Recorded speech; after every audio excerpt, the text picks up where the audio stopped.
Oh, and guess who's making phone calls? Remember how Obama was like, he hated having to veto that Keystone pipeline. He hated having to shut it down because, boy, he sure wouldn't, but he was forced by the Republicans because they gave him that weird arbitrary deadline, even though we've had years to be looking at the Keystone pipeline. So too bad that he had to kill that, because that's the Republicans' fault. And he would love, he would love the Keystone pipeline to happen, but boy, his hands got tied by the evil Republicans. Well, apparently now, we're finding that he's intervening in the Senate fight over the Keystone pipeline and is personally lobbying Democrats to reject an amendment calling for its construction. It includes phone calls from the president to Democrats. We apparently might be expecting a vote. Is that going to be maybe happening today? The president's trying to defeat an amendment that would give election year fodder to his Republican critics, according to Politico. He is, because he's, of course, a liar. Oh, he'd love to have that. Too bad he couldn't do it because of the Republicans, and now he's lobbying Democrats to kill it again. Here is how McConnell is describing the activity with the Democrats and the president on the issue. Last night, the two parties reached an agreement on amendments to the highway bill, and as the majority leader will indicate shortly, or may already have before I came to the floor, we'll be able to move forward on that later today. I'm also happy to report there are a number of strong, very strong job-creating measures in the mix. One that stands out is Senator Hovind's amendment on the Keystone XL pipeline, that massive private sector project that will create 20,000 jobs almost immediately. Most Americans strongly support building the pipeline, and of course, the significant number of construction jobs that would come along with it. It's incomprehensible to me that the President of the United States, I read, is actually lobbying against the Keystone Pipeline amendment. There's a report this morning that the President is personally making phone calls to Democratic senators he thinks might vote for the amendment, asking them not to. God forbid. And frankly, it's hard to even comprehend how out of touch, how completely out of touch he is on this issue. I mean, think about it. At a moment when millions are out of work, gas prices are literally skyrocketing, and the Middle East is in turmoil, we've got a president who's up making phone calls trying to block a pipeline. That's right. Here at home. He's a maniac.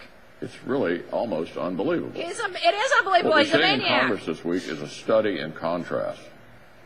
On the one hand, you've got a Republican-controlled House that's about to pass a bipartisan jobs bill that would help entrepreneurs and innovators by getting Washington But boy, out isn't of the way. McConnell charismatic? And today we've got a Democratic-controlled Isn't he Senate trying charismatic? to line up votes against amendments that would create jobs, and a Democratic president lobbying against the biggest private sector job creation project in our country.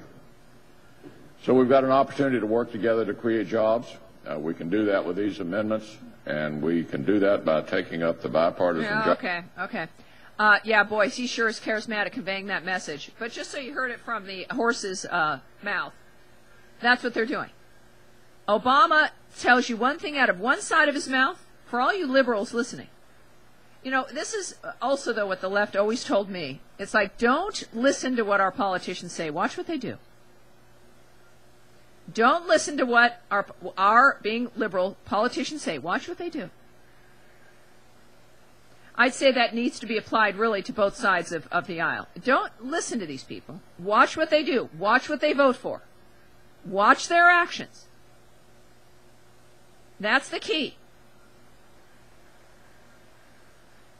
Oh, yeah. Oh, and a heads up, not just for L.A. This is happening in L.A., but I'm thinking it might be a problem everywhere because people are desperate. Another sign of, because the media, one of the ways the media is protecting Obama, I've mentioned this to you before, and for all you newbies, it's worthy of mentioning again. They don't cover the pain at the local level of the economy. They don't cover the stories of regular people. And people are desperate. Well, in this one instance, and I think this is probably going to be the case everywhere, wherever there are doggy doors.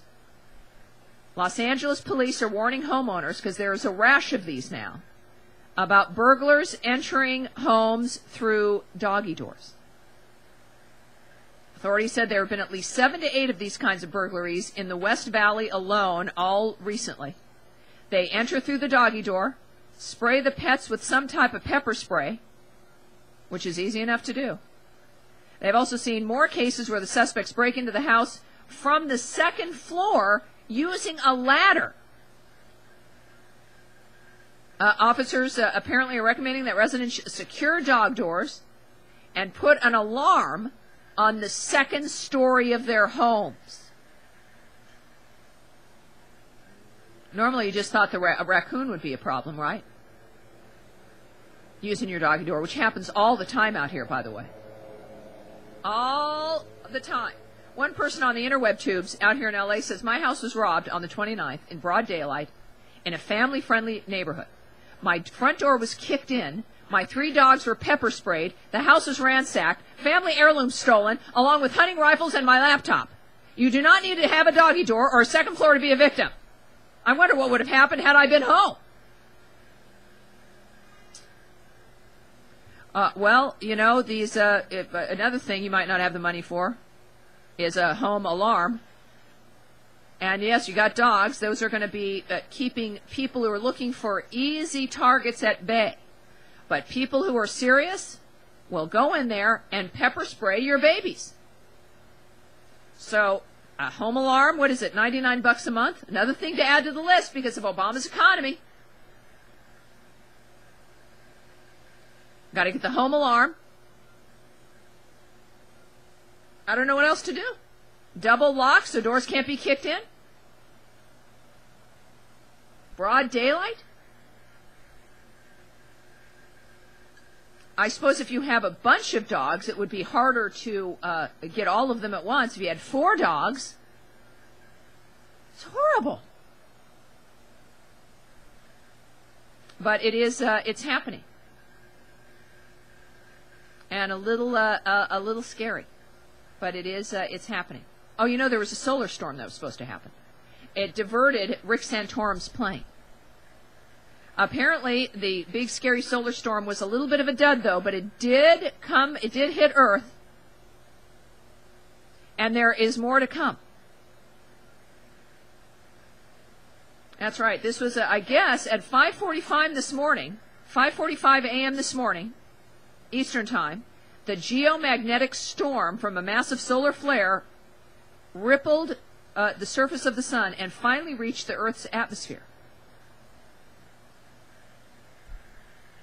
So it was a little bit of a dud. They were afraid that GPS was going to get screwed up and all flights would be messed up. But that didn't happen.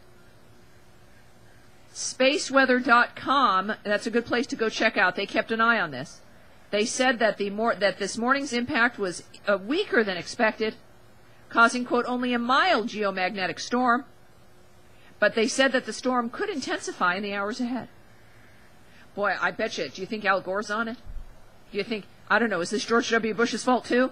Gosh, if we spent as much money dealing with the sun and storms that we know are going to happen up there, maybe certain things wouldn't get so screwed up. Severe solar storms can wreak havoc with your GPS and force airlines to reroute flights. Now, again, Santorum's flight did have to get rerouted. It also could affect bulk power systems. That's right. Apparently, solar flare activity and its fallout on Earth are expected to heat up. It's got to be our fault. Are there humans on the sun? Have we forgotten about that? How is that the sun is having some storms? Said we're about 4 years into the current 11-year solar cycle. That's right. There's going to be, they say it's unlikely to have massive geomagnetic storms, but, you know, colossal storms could happen. What is the difference between massive and colossal? Will somebody tell me, is that the difference between Roseanne Barr and Al Gore? What, is there a technical difference? Huh? Oh, yeah, you know, the chat room is blaming Piper. Finally! Chat rooms, apparently they're blaming Piper. That makes all the sense in the world. Can we blame Soledad O'Brien? So much hot air and a vacuum happening in that woman's head, it just attracted the solar flare? Can we blame her? I think that would be appropriate. but I can't say that I'm objective. And look, whenever there's a vacuum and a lot of hot air, you're going to get something sucked in. So many different places I could go right now, and I just stopped myself. Patricia says, yes, let's blame Soledad. I'm thinking. So there you go. There's the dumb bastard trying to kill the Keystone Pipeline again. Gas station in L.A. with gas at $6 a gallon. He doesn't give a damn. He figures you're so stupid he's going to get reelected anyway. He doesn't care. Truly. Yeah. Oh, Obama's also saying gas always is spiking up this time of year. 77% of people polled say that gas prices is a big issue for the election coming up. Says, don't worry. Don't you people worry your pretty little heads. I think this was at the same meeting where the person passed out, maybe because they had to walk to the meeting because they didn't have gas for their car. Don't you worry. It's not about worrying, dude. It's about whether or not you can get to a freaking job. Don't you worry. It has nothing to do with him. This happens every year. And you've seen how quickly the price of gas is going up. Yeah, and you know, he's thank goodness he's wearing pleats. He's getting a little excited over that one. A lot of you may have to drive a distance to work. Yeah, maybe if you even have a job. I don't know. Higher gas prices are like a tax straight out of your paycheck. Oh, yeah, boy, he's loving this, and he's trying to kill the pipeline today. And for companies that operate a whole fleet of trucks, the higher costs can make a big difference in terms of the profitability of the company. You think so? Here's the thing, though. This is not the first time we've seen gas prices spike. It's been happening for years. Not his fault. Every year about this time, not his gas fault. starts spiking up. He's such a flaming idiot. Starts wondering how high is it going to go. He hates us. And every year, politicians start talking He's a when maniac. gas prices go up. They get out on the campaign trail, and you and I both know there are no quick fixes to this problem. Amazing. But listening to them, you think they're work. You mean like algae? Like algae and wind power? He's a maniac. I mean, short of taking a machine gun and shooting all of us. He's a maniac. As he's lobbying against the Keystone Pipeline. I mentioned the Daily Tam briefing last night. I'm watching the old DVDs of The Policewoman now. The second season's out. 1975. Okay, go by a gas station. Gas is 53 cents a gallon. 53 freaking cents a gallon. I mean, I